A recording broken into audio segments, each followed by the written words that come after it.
ধামইরহাটে Barendra deep টিউবওয়েলের অবৈধ অপারেটরের হাতে কৃষক আতোয়ার রহমানকে কুপিয়ে জখম করার ঘটনা ঘটেছে।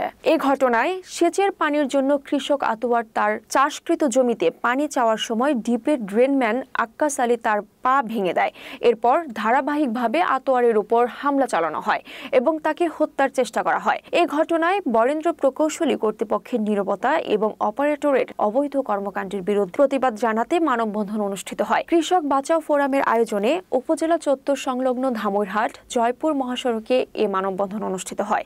এতে ডিপ টিউবওয়েলের পানি ক্রয়ের গ্রাহকরা, বিভিন্ন সংগঠনের নেতাকর্মী ও স্থানীয়রা উপস্থিত থেকে সুষ্ঠু বিচারের দাবি জানান। তারা সরকারের কাছে আক্কাস আলীকে আইনের আওতায় এনে শাস্তির দাবি করেন। মানববন্ধনে অংশগ্রহণকারীরা জানান, কৃষকদের সেচের পানি পাওয়ার অধিকার রক্ষা করা উচিত এবং এমন অপরাধের বিরুদ্ধে কঠোর আইনগত ব্যবস্থা গ্রহণ করা প্রয়োজন।